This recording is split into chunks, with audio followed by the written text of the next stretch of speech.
I'm Chris Terranova, and this is the Generational Exchange. 4 generations, one conversation. The business world is a tapestry woven from different threads. The experience of seasoned veterans, the tech savvy energy of the younger generation, and everything in between. In this podcast, we'll unravel those threads, exploring the unique perspectives from panelists in their 30s, 40s, 50s, and 60s on today's business challenges. By bringing together these unique voices, we hope to spark new ideas, bridge the generation gap, and equip listeners with a well rounded approach to navigating the ever evolving business landscape. All right, we have the panel as always. I'm so excited. The four of us get together every week. This is a great group. I'm going to start with the lovely and talented Rhett Suchu representing our 30s. Hello, Good evening, sir. Rhett. Hello, sir. Good to see you. Good to see you. And as always, we have Jeremy Davidson, who represents the 40s. Greetings, my friend. Currently on vacation. I'm going to call this my vacation week. So, attaboy. Don't read ahead. Don't read ahead. And then we also have the lovely and talented Mark Russell representing our 60s, the 60s, I guess not our 60s, the 60s. Good evening, Mark. Or my 60s. Or your 60s. And, Yes. and I remember when Blackberries were considered cutting technology. So, I'm so sorry. And then I'm Chris Terranova, and I'm representing the 50s. So we've got the panel here. We're going to get into it. Today's topic is going to be preparing for a new role and building out your 30, 60, and 90-day plan. I'm really excited about this one. I think a lot of people are going to get benefit from this. So if you're starting a new role or you're brand new to a role, this is the episode for you. We provide you with some tried and true tips for before you start and what to do once you are already in the role.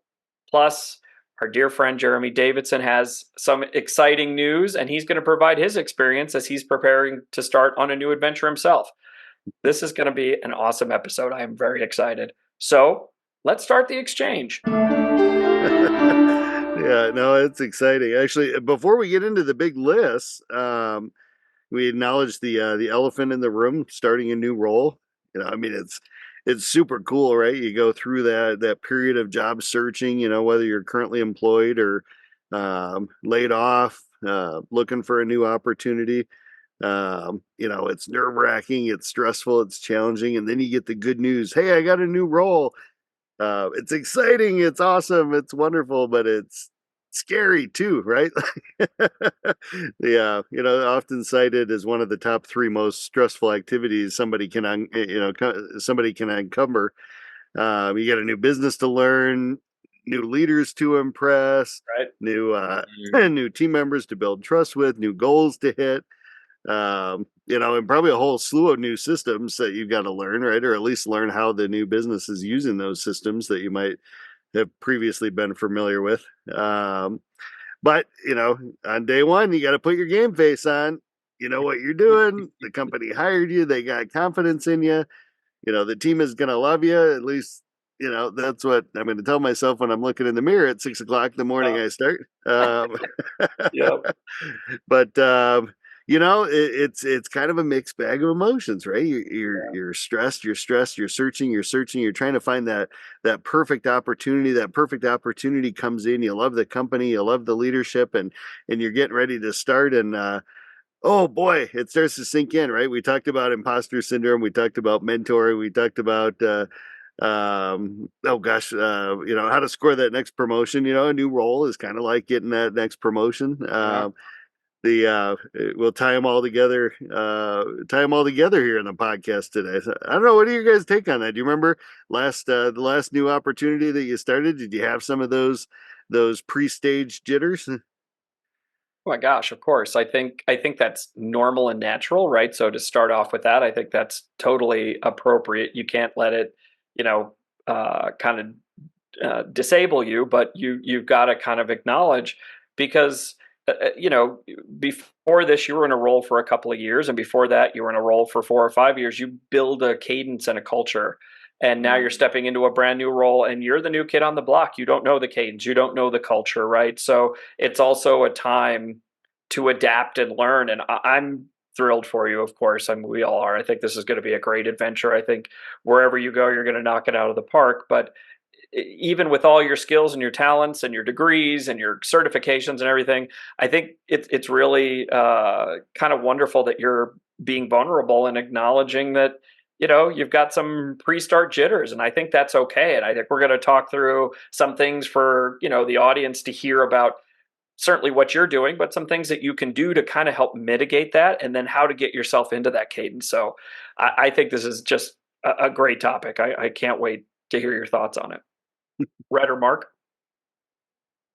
Yeah, Jeremy, I was gonna say, when it comes to this topic, what I try to do is go back to my control the controllable aspect, right, and look at the and try to focus on the exciting aspect of it, because I think you and I are both similar in that I love the getting to know people, the new processes, okay, why do you do it this way?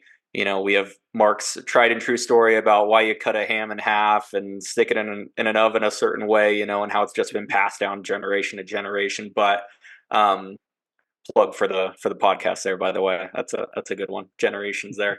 But for me, I can't necessarily always control the attitudes and perspectives I'm going to get back from my new team or the core group that I'm joining. So I tend to try and focus just on bringing as much positive energy and all of that I can to it. So I'd say when you ask like scared or excited, there's always an air of how is this going to go? But I try to focus on, what am I bringing to it, and bring that way more than me. Again, I always say if I can get on a call and laugh like Jeremy, I'm doing good. Right. So, 100%. Mark, Mark, any thoughts? The only thought is that it just shows the respect that you have for the position you're taking when you have those butterflies, leading up to day one, and even, obviously on day one. And like we also share sometimes in change management, you've left somewhere that you were extremely knowledgeable and comfortable, and now you're starting maybe at not zero, but certainly not where you left as a previous comfort level. So just continue doing great things. No, that's cool. It's good to tackle that, and I kind of wanted to share that out there. Right, you get a lot of energy and enthusiasm, and for all those job seekers out there, we've been doing a lot of work, Chris and myself and Mark, with folks that are looking for jobs. Right, you're helping them with their resume, and the ultimate goal is landing that new gig. And all what that does is it starts the next chain of events. Right. All right, I'm switching my focus off of my career search to jumping into that new role. And Chris, I love the list for today. Didn't mean to preempt the list with the big elephant, but yeah, no, I think it's perfectly normal to be excited about it, be a little nervous about it. What's the new team going to be like? What's the new leadership going to be like? And up next, what can we do to control the controllable? Right, Rhett? Yeah, exactly, my friend. Yeah, we're going to have t-shirts made with that. All right. So I know we're going to get a lot of feedback from Jeremy as we go through it, because he's actually living this, but I'm excited. I think it's just a great topic in general, but to have someone who's actually going through it in real time, I mean, the timing couldn't have been better. So let's dive into it. Let's talk about, I've kind of tried to put together a list that has, the top 3 things. Keep in mind, there are lots of things that you can do, right? But, as we looked at this as a group, as we thought about it as a team, as we've lived this experience, these are the things that we thought were really the top 3 things at each stage that you could really get something out of and work on. So let's talk about before you start. I think a lot of people think about, there's the book, The First 90 Days, you're thinking about, okay, here's what I do when I start, but have you thought about what you're supposed to do before you start, right? So here's the top 3 things that we've come up with. The first one is research and familiarize yourself, right? Do some homework on the company. Learn about their mission, their values, their competitors, recent news, right? If there's an employee handbook, can you get your hands on it and take a look at that and start understanding what the company policies are? What are their benefits? What do they do and what they don't do? You can't assume any of those things, even if you talked about them during your interview. You can also try finding colleagues that work there on LinkedIn to get a sense of the team. There's lots you can do just to start to research and familiarize. The second thing you can do is look at the logistics and the preparation, right? Do you have a commute? If you have a commute, plan that in advance. Start becoming familiar with the route. As a lot of companies are starting to say we have to have hybrid, we have to go back to work, we've got these big offices. I don't know if I would have necessarily thought about planning out my route before starting, right? Mm. If you're working remotely, test your technology. I know Jeremy's going to speak to this, but he's getting a new laptop and a new phone and a new this, and we use Zoom, they might use Google, they might use meetings. You don't know, right? Test all that stuff. Don't start on the first day and start testing your equipment that morning, right? Make sure everything's working. Make sure your internet works. Make sure everything on your computer runs as necessary, right? Also, if you can find out what is the culture for dress, right? At our previous company where we all worked, it was very casual. I think we even had a meeting one time about the ability for everybody to wear sandals, okay. But you might be going to a new place where it is shirt and tie, or it's something has to have a collar. I know we had calls where they didn't want people to wear anything that didn't at least have a logo. Find out those things. Again, not something I would have necessarily thought of right away.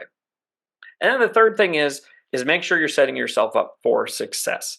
Think about your goals for the new role. What do you want to achieve in those first few months? This will help you focus your learning and make a positive impression and kind of hit the ground running. And when we get to the 30, 60, 90-day plan, you're already starting to think about those things and getting them ready. I'm going to take a breath.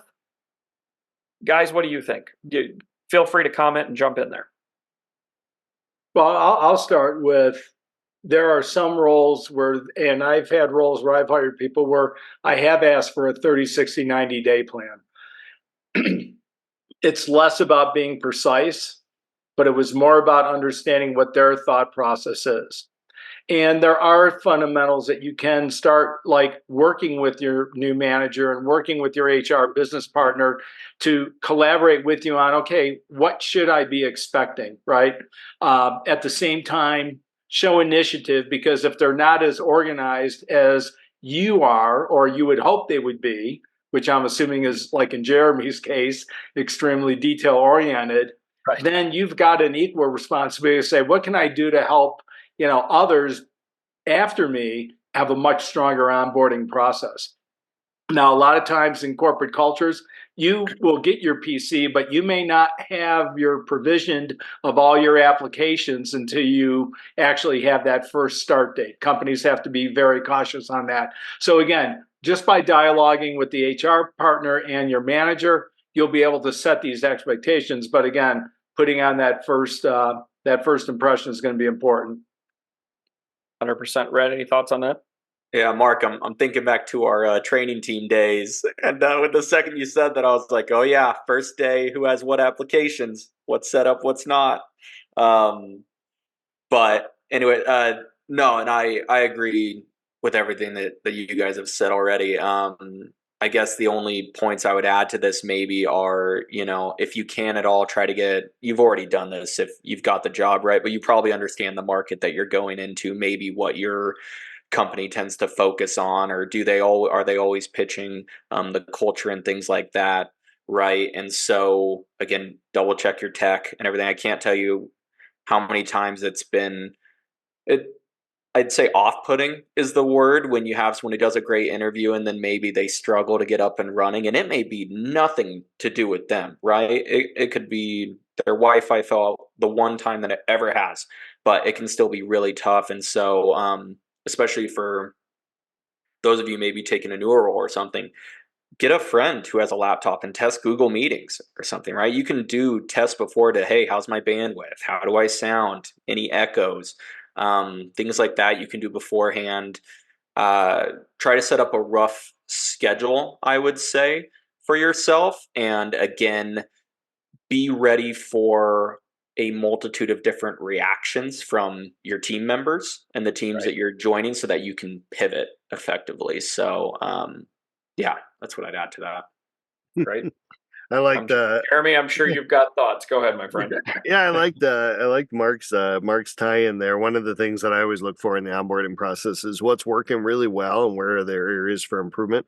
So that may be a shout out for those folks that are jumping into leadership positions in particular, right? If you're in a hiring manager kind of role, um, likely the experience that you have onboarding is going to be very similar to the experience your employees may have as they're onboarding with the company, right? So what are some of the really positive things that went really well?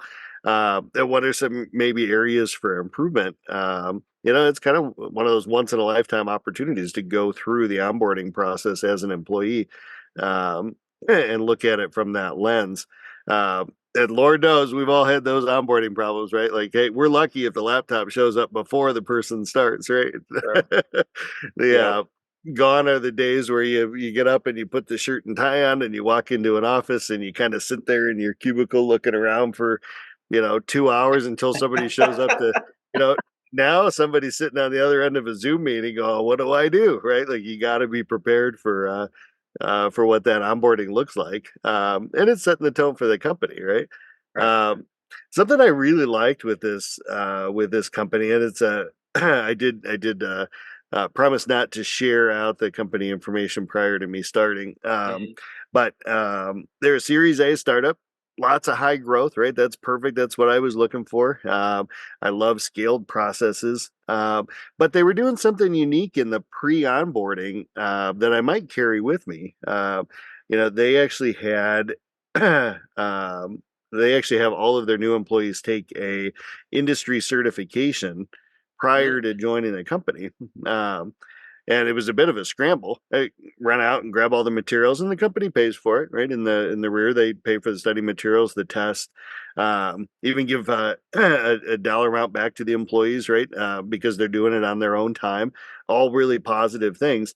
But what I really liked was through the course of studying for the assessment, all the practice tests, videos that I watched, and the actual assessment itself.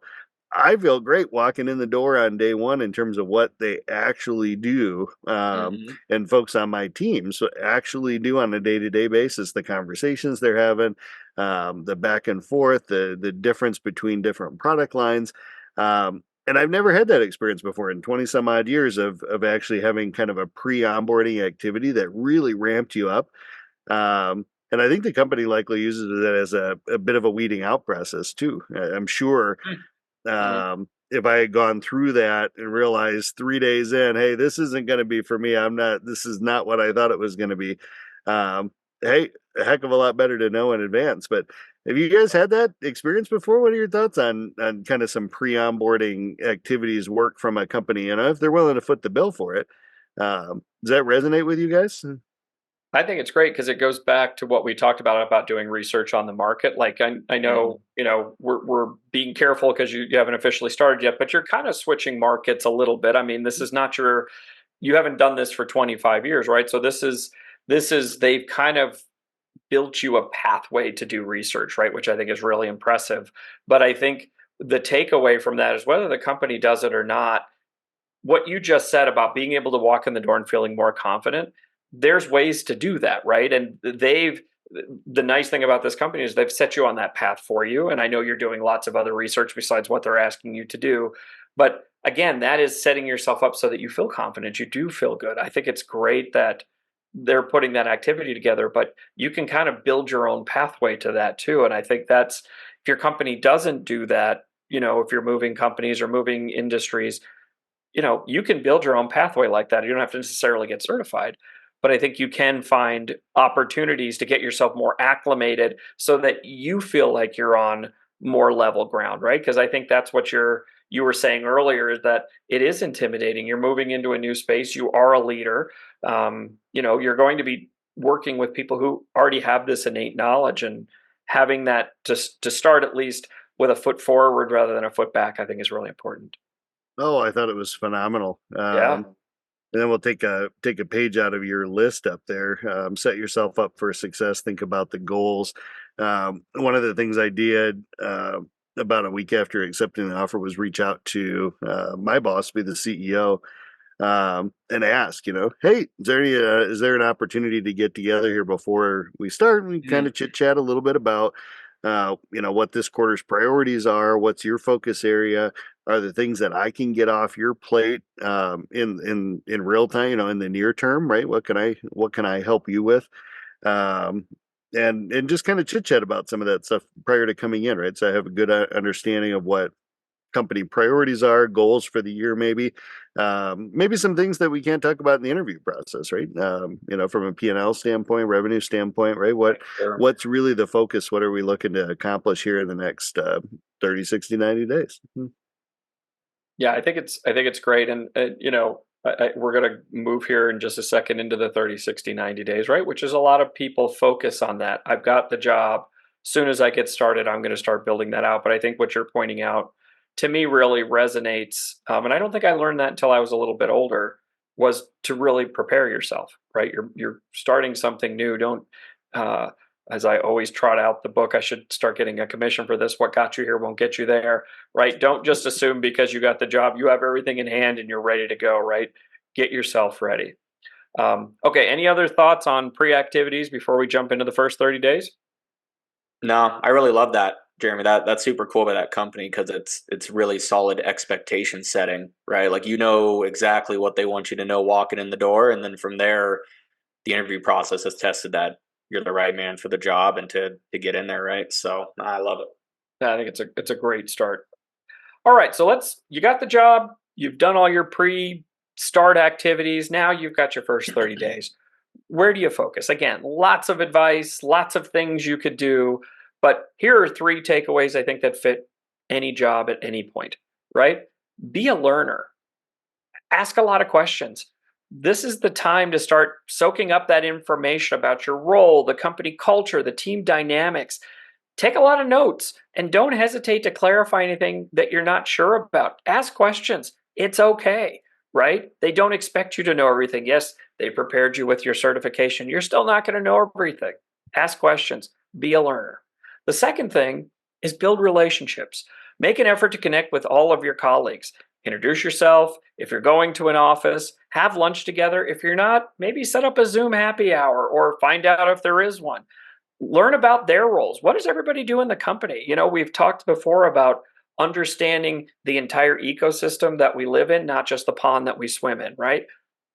That's how you get to do that, whether it's a big company or a small one. Building a strong network can really be a valuable resource, and it also makes the work environment more enjoyable. I think the four of us are a key example of that. We've remained friends outside of work, but we had to build that network to get started. And then the third thing is prove your value. Start looking for ways to contribute, right? Even if it's something small like taking the initiative, show your willingness to learn and to help the team. You can also teach. It doesn't mean while you're being a learner, doesn't mean you can't start teaching. So be a learner, build relationships, prove your value. Jeremy, I'm going to start with you because I know you're already thinking about all these things and how you're going to jump in. I love the be a learner comment. I can't tell you how much I overuse the I'm new card, right? With colleagues, team members, customers. Hey, can you explain this to me? I'm actually new in the role. Can you talk to me a little bit about how the relationship has been? Right. Can you share with me a little bit about how this process works? It's incredible the insights you can get on process improvement, relationships, customer relationships in particular that might need some work, pain points that over time just haven't been addressed by the company or by previous leadership. I think it's phenomenal. I don't know how many times I've used hey, can I sit down and just kind of shadow you for an hour and just kind of see what this looks like, what your day to day looks like, what some of the conversations you're having, the work that you're doing. Um, I will use that far past day 30, right? You probably have to knock me off at like 180 days. You can't say you're new anymore. It does have an expiration date. But you also learn about the always learning that you learn about the customer or the company's priorities, right? What are the OKRs, the annual objectives and goals that the company has? How are they measured? What KPIs, what metrics are they using? Trying to learn, what numbers do I and as a result, my team directly contribute to or impact from the company's bottom line. Great point. Where are we today? Where do we need to go tomorrow? Like there's so much you can gain from that. And I would encourage anybody to overuse the heck out of I'm new, right? And people like to talk about what they do. Like oh my gosh, they could probably still have a conversation with Mark or Chris or Rhett for at least an hour. Hey, what do you do? What is it that you do in your day to day? Like people like to share that stuff, and I think people like to share where there's process issues. Right? What was your third bullet point there? Try to find a place where you can add value. Um, I had a side thought there. I might also toss in a number 4 item on the list there. Use the first 30 days to set some expectations. You're managing a team.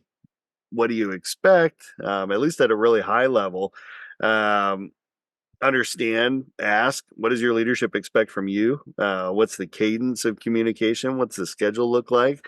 Et cetera, et cetera, et cetera. But I think if you can go in, one of the conversations we always like to have on the team right when new folks came on board is, hey, if I need you within the next day, Yep. Does email work best? If I need you in the next hour, does Slack work best? If we're having an emergency, is it a text message? Is it a phone call? Like just setting those expectations up front, right? With how can you get a hold of me if there's a really, really pressing issue? That kind of stuff later on down the road doesn't snowball into some big, huge catastrophe, right? I slacked you 40 times and I didn't hear back. So I think that first 30 days is a great opportunity to set expectations if you're in a leadership role with your team, understand how they work, because that expectation goes both ways, right? What is the team expecting from you as a new leader coming in? That's right. And funneling that up. I don't know, Chris, over your time, or Mark, over your time with direct reports, how many folks actually came to you within the first couple of weeks and said, hey man, how do I best work with you? And I think that can be a really positive message for those of you that maybe this doesn't apply. You're not moving into a new role, but you're on a team. Have you sat down and had a conversation with your manager? Hey, how do I best work with you? What's going to resonate? What's not? What's a pain point? um, Lots of opportunities there. For sure. Mark, I know you've had thoughts. I'm curious how many people did come to you and ask you that question? Well, I think a lot of it was addressed in the interview process, because I would ask the question, what is it you expect of me as your manager? So, again, some proactiveness, and again, depending on what the role is, there are varying degrees of how many interviews someone will go through. But I think to Jeremy's point, love being the learner. So, to be a good learner, you have to demonstrate authentic curiosity. Really kind of understand, hey, I know at a surface level based on my research. However, what's the story behind the story? Some companies may actually offer you a mentor.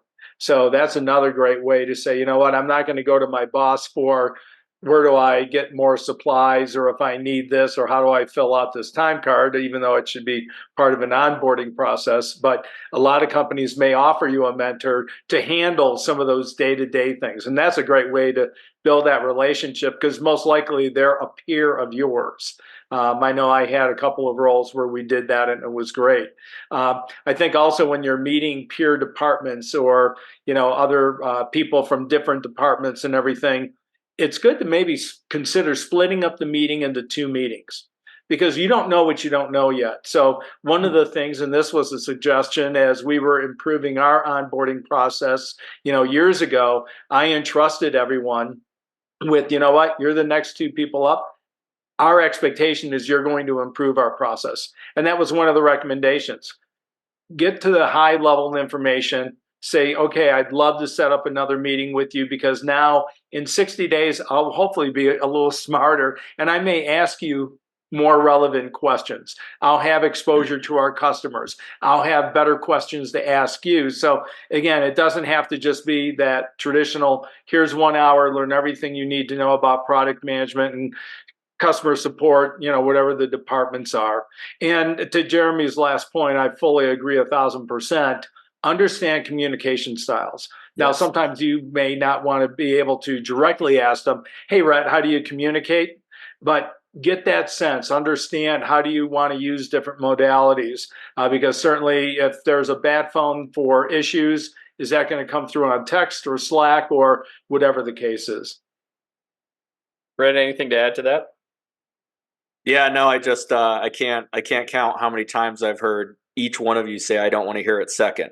It was always it was, and I know, crazy, right? But I do the same thing, and to the point of the previous bullets we discussed as well. It's, I think, solid expectation setting is so key with all of this, both up the ladder and down the ladder. And I've always found a lot of power in trying to empower my team with, like what Mark is saying, right? How can I get you to do your best, right? What's gonna be the biggest motivator for you? What's the best way for me to communicate with you? How do I help understand if you're underwater but you're raising the yellow flag in a way that I haven't seen before, right? Where you're like, maybe I can take it on, and to me that means, okay, so you can take it on. Whereas we need to communicate, if I'm giving you too much, you need to say, I need to shift one of my priorities. So um I think that's really important. Again, both when you're talking to your manager and supervisor, right? Especially if you're in a high up position where you're talking to the CEO or someone who, I mean, you almost always have more goals and plans than you have time, right? So you need to make sure that you're on the same page with them as far as, again, what is that biggest priority? How do I make sure that I'm doing that for you and the company? So, yeah. Really like that. No. All good points. All good points. All right, let's move on to the first 60 days. You've been there 60 days now. Here are three things to think about. Start delivering results, right? By now, you should have a decent grasp on your responsibilities. You should start understanding that culture. You had all of these communication conversations. Start focusing on completing your tasks. Make sure they're efficient and accurate. This will start to build trust with your colleagues and your manager. The second thing is to start to seek feedback. Schedule a midpoint check-in with your manager to discuss your progress, get that feedback on your performance, make sure you are doing what they think you should be doing and you are in line so you don't start to misalign. And we've talked about this in previous episodes. You don't find out at your year-end review that you haven't done what they expected you to do. It can start to go off the rails relatively quickly. This is also a two-way street. Make sure that you're providing feedback to your manager about the role. Is it aligned with what your expectations were? Are you working on the things you were supposed to? And make sure you're contributing in the best way possible. And the third thing is to start exploring opportunities. If you have the bandwidth, as Rhett said earlier, you don't want to just take things on. You don't want to just always show your tails wagging. You want to make sure there's room in the day. But if you're at a point where you can start taking on more projects, explore some opportunities. Start looking at ways you can expand your skill set. Look at training opportunities. There may be some other things that you could work on outside of your normal role that might help you expand your understanding and expand your interaction. It'll help you show some ambition and some interest in learning more. And I think, as a manager, that was always interesting to me. Like, if you're coming to me and saying, is there more I can do? I appreciate that as a manager. But guys, I'll turn that over to you. Maybe, Rhett, I'll start with you this time. Sure. Yeah, so by this point, you should definitely have an idea of how success is measured, right? You'll start getting some feedback from those around you, your supervisor and your teammates, as far as, do things feel like they're gelling, right, to begin with? If there's any friction still left, I would really probably start to dive into that, right? And try to get rid of that, because at this point, it's more likely that it could get worse or cause more friction going down the line if you don't try to get ahead of the ball, right? So you can remove that possible obstacle. So know how and what success is, and see kind of where you're at as far as achieving that along with your goals, right? One other potential tip I had here is, if you're struggling with getting to know your team, or if your team is succeeding, right? Hey, I'm really struggling to get feedback from my team right now. Like, yes, we're hitting our goals, but I still just feel like we work across the country and I don't know who likes A, B, or C, or how I can improve or do better. Am I succeeding in what I've done in the past is potentially utilize anonymous surveys. right? And how you can get feedback from that. But with those, make sure you're asking questions that when you get an answer, you have a next step, right? The question, am I doing a good job?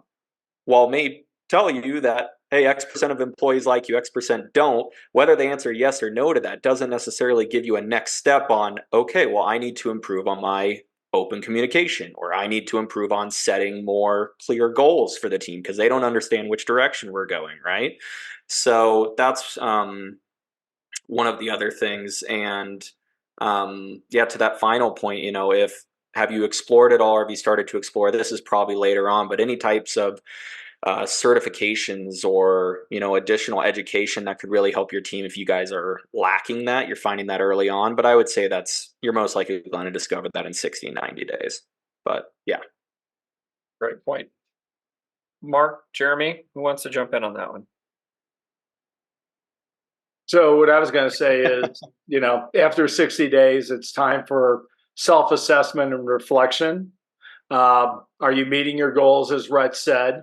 If there are gaps, what's my mitigation strategy? How do I close those? Certainly getting all the feedback that you can from that. And the last point I would make is, after 60 days, revisit the communication styles. Are you in alignment with the communication styles that you thought people were going to have, and even yourself, right? So I think, again, it's just that time for reflection, getting that feedback, and then being able to still plow through day 61 and on to infinity. Great point. Yeah, because things can change, or you could have made a first day assumption about what the communication channels were, and they may not be what you thought. So I think that's really smart. Jeremy, any thoughts on that one? Yeah, no, I love the feedback item. I might add to that, if you're moving into a leadership role, remember, you might be the new person, but for your team, it's a new leadership style. It's a new person evaluating their performance. It's all new for them too, right? It's not just new for the person that's stepping into that role. And I think it's important as you're starting out, for the people on your team to hear how they're doing from your perspective, right? They might have been a rock star for the past, whoever they were reporting to in the past. Are they still that way, right? Can you help ease that transition period, by I think certainly soliciting feedback on yourself. How's our performance? How are we getting traction? Are we moving in the right direction? But providing that back out too, if you've got teams reporting to you. It can also be a great opportunity to help continue building that relationship with folks that report to you. Do you know where everybody on your team wants to be in a year, 3 years from now? Does the company have career ladders in place? No?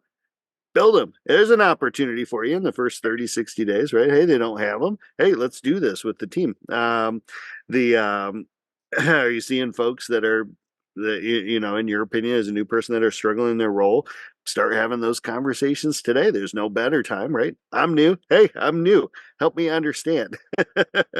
And if you're seeing great, phenomenal, outstanding behavior, recognize it, reward it, set the tone early on how that stuff goes. Um, I think you get into that 60-day mark, and that's where your learning really starts to pay off, right? Hopefully, who does what, who's responsible for what, who owns what. You're starting to put together some of those tactical project plans, things that you can impact in that first 30, 60, 90-day window based on what you picked up on the first month. You've got the opportunity there to set the stage again in terms of expectation. Are you holding folks accountable for timelines and deliveries? And, as you get into that kind of tactical day to day, objective management.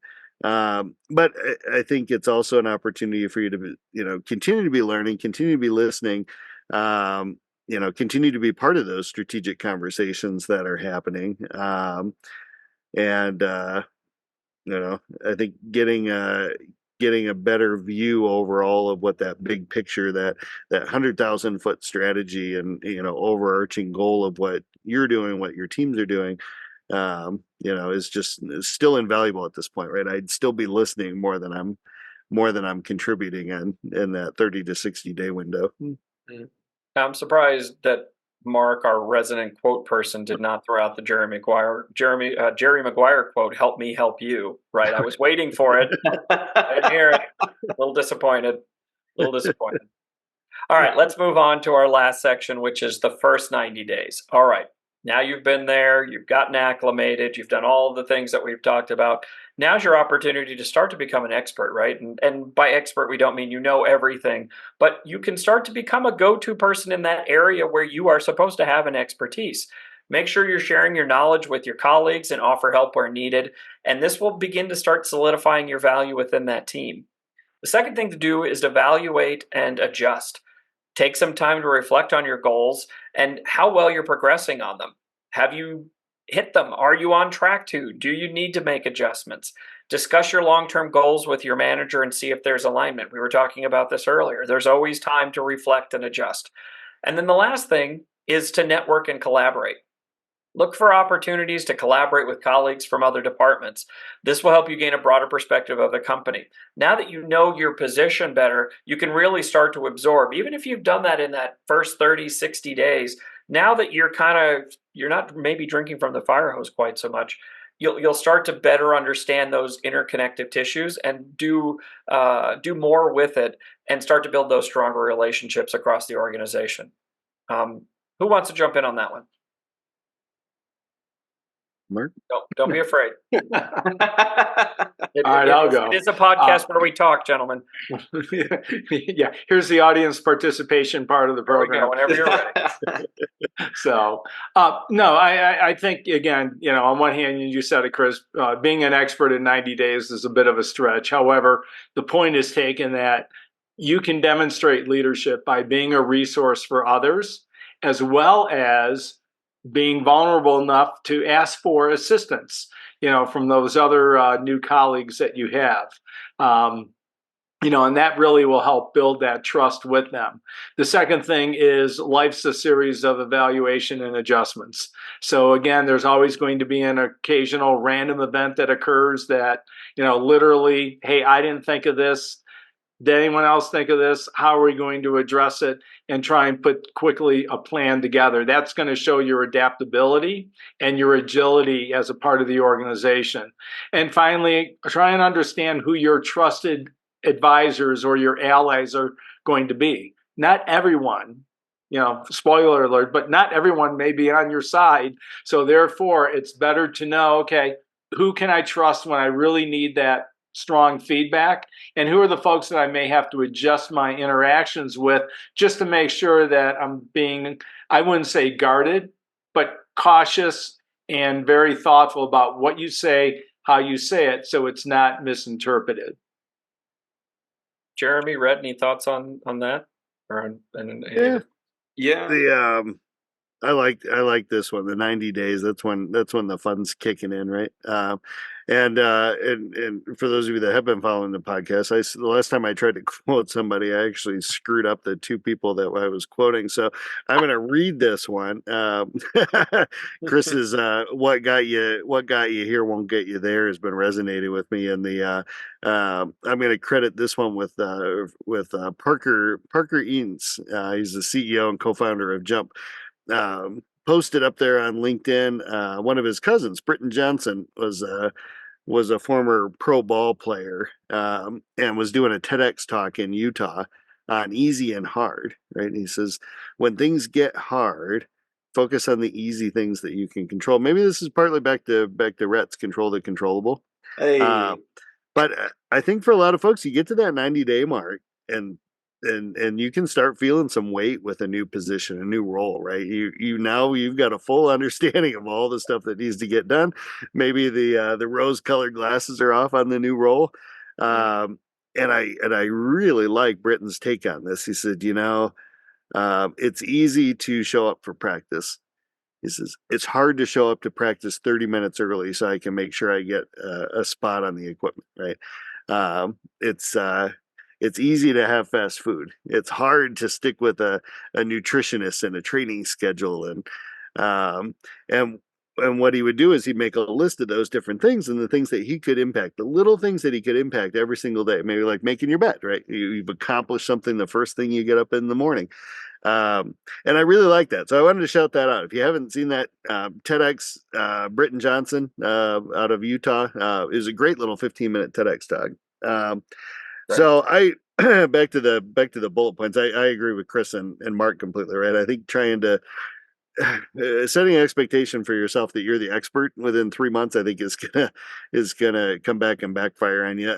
Potentially, if you're jumping in and you're trying to be prescriptive about things already at that point. I don't know, me personally, 90 days in, I'm still kind of listening. I might be the CX or the CS expert in the room, but I'm not the business expert. I mean, I would still fully anticipate that my team members know more about what they're doing day to day at 90 days. The product marketing, those folks they're gonna know their jobs inside and out, right? I'm still listening and learning at that point. Um, the I will say that I love the evaluate and adjust bullet point under the 90 days. Mhm. Yeah. Be open to change, right? You've got changing priorities, changing dynamics, changing business results, right? Who knows what the next quarter is going to look like? Simply by you being there, some of these things have changed in the last 90 days, right? Maybe it's a new position, a new role, a new team. Yeah, I think it's really worth having a retro, how the first 30, 60 go, um, and potentially recalibrate, excuse me. Can be an amazing opportunity to get a handle on, correct some issues that have been persisting in the business. Um, again, you're new. You're not in a position of being at fault for things that you find that may be able to be corrected or updated or adjusted in a company, but you can leverage that newness in a position with transparency in a really positive way, right? Like, hey, I found this. I want to understand it better. Is there a reason we're doing it this way, or is there a reason we're doing it that way? I just think it's a golden opportunity. Um, Lastly, I think I'd add it at 90 days, you really should have a good handle on the value you're bringing or should be bringing to the business, the value you bring in, the value of your team. What's the impact? I'd say sit down with your leadership and be transparent. If you're an individual contributor role, maybe the conversation is like, here's where my accounts are. Here's the priority that I'm focusing on. Does that sound right? Does that line up against the OKRs? Maybe from a leadership perspective, conversation looks like, hey, these are the initiatives I'm pushing right now. These are the projects. These are the account or customer goals that we're shooting for. Are we shooting in the right direction? Worst case scenario, you get some validation. Best case scenario, somebody pushes back and says, really glad you shared that because I'd actually like to swap this one and this one and this one, right? And you're not making any assumptions. Don't make assumptions, right? So I like that one. I think that was a really good ad that sit down, get some feedback, be open to change, be open to evaluating your position. And 90 days, you're a rock star. You made it through that probably probationary period. You're feeling the weight of the world, but hopefully knocking it out of the park. Yeah, Those are No, great. go ahead, Go ahead, Chris. Brett. No, I was just going to turn it over to you. Go ahead. Yeah, no, I guess I'm going to echo everyone else. You're probably not the expert at this point, but to give everyone a little bit, for something in 90 days, take a look back at maybe what you have been able to accomplish and try to put that on maybe a more zoomed in scale, right? What are the comments or the ideas or the areas where you are getting feedback from your team members or other teams on like, oh, Rhett, that's a really interesting idea. We hadn't thought about it that way, right? Okay. And like Jeremy and Mark have said, bring that up and say, hey, this was something that was brought up day 35. It kind of got lost in the weeds as I continued to drink from the fire hose, but this is potentially something that I think I could really bring to the team and could continue to grow upon. What do you think? Don't necessarily skip the step of trying to look back at what you maybe have been able to accomplish or at least brought up in those first 90 days. Think you might be able to find something. One other point that I just love, it was briefly mentioned, but the cross team collaborations and interactions, right? As has been stated in previous bullets here, you're going to have people that and people and teams that you tend to either get along with really well right off the bat, and that could be because of you or just how the team has grown or the value add you bring to that team. And there may be other relationships where there's a bit of friction, right? Maybe sales doesn't necessarily love the role that your team has been in the past because it always feels constricting to them or something, right? You're the cost enforcer. You're the one who has to limit the marketing budget. But look at those and try to figure out who to kind of talk to and continue to push collaborations together, right? Because it's a lot easier to take that person who's been there for 5 years and kind of get on an idea with them and combine it to be able to push something forward if you're struggling there. But also look at who you're maybe struggling with. Who is the team that you have the most friction with, right? And maybe think about sitting down with that person and saying, hey, it's been 90 days.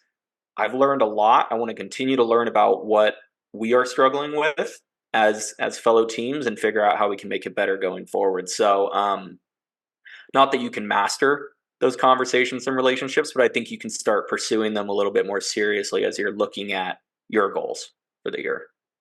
I like that call out. The new people. That's the most. I'll start this off. Maybe we can go round robin real quick. My favorite thing about starting with a new company, a new business, is getting to know the people, right? Those are the people you get to, and that was one of my look fors in the job search, right? I want to go to work with a group of people that I can grab my cup of coffee in the morning and be super excited to work with, right? You spend 8, 9, 10 hours a day with these folks. So for me, I get really jazzed. Like as nervous as I am at meeting the team and meeting my colleagues, I'm so pumped to get to know a whole new group of people, right? Group of people that hopefully is efforting together and they're all working towards this common goal. And I pray to God the culture is good and the energy level is good. And do you guys have a favorite like a look for? You guys have started dozens of new jobs throughout your career, I'm sure, right? What's Wow. something that really gets you jazzed? Okay. I mean, Dozens is a strong term.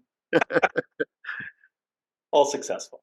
That's Mark, Chris, what do you guys think? I'll let you guys go. Go ahead, Mark. I agree with Jeremy. It's the people. It's just getting to understand, and learn from others. And hopefully, it's just like mentoring, right? I'm here to learn as much from you as hopefully you may learn from me. So I think to me, that was always the most exciting part of, apprehension to enthusiasm all within like the first 6 hours. But again, it really comes down to the people and the networking and the relationships. Yeah, I think for me, it's the learning piece. I love getting to know the people. That kind of comes just because of who I am. But I love the opportunity to learn new things or apply my skills in different ways.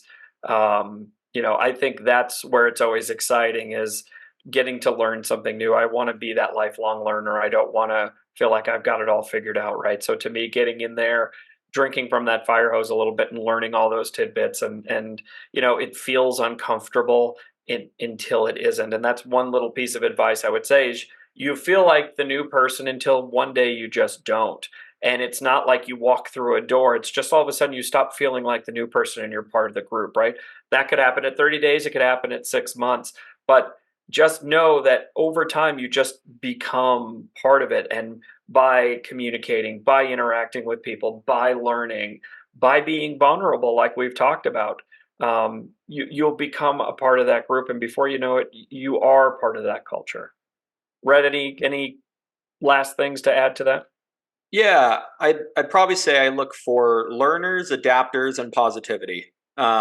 Because I tend to find that as again, I always like to try and utilize the resources and the momentum that is around me than necessarily always having to fully generate it myself. If there's someone who I really get along with, they're a learner, they're a positive person, they come in, they're willing to sit down for an hour or two, talk to me about their team, and they've been there for 5 years. They have relationships with these other people. Maybe they started the company with the CEO, right? That, I have a natural affinity of working with them and our passions get along. I love that. And for the other aspects of it, for people that are on your team, I just find that things like positivity are tough to necessarily create in someone. So obviously you don't got to be, joyful Todd or whatever every meeting you're coming on, and you're as excited as Jeremy or I maybe are, but a general sense of like, okay, this is a new idea, I want to go along with it, and see what we can come up with. So those are my things that I tend to look for if I'm looking to keep that momentum going, right? I think your new superhero name is going to be Joyful Todd, by the way. So file that away for next time. He's still single. No, I'm kidding.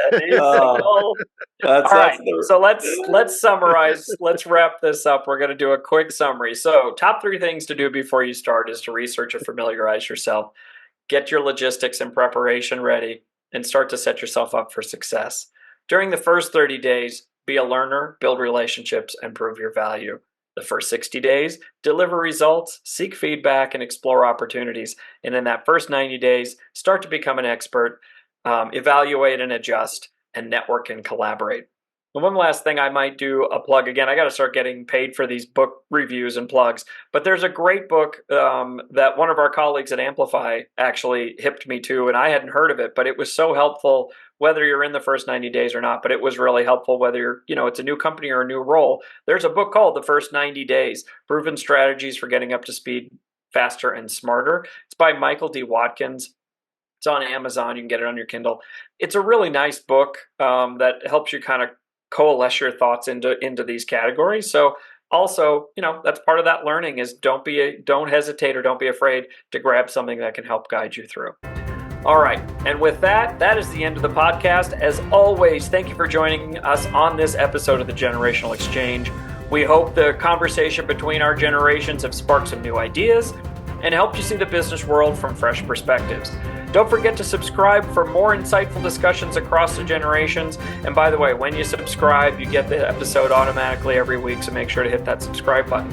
And if you have a burning question you'd like us to tackle or a topic you'd like us to follow up on, leave a comment or shoot us an email at cmsrconsulting@gmail.com.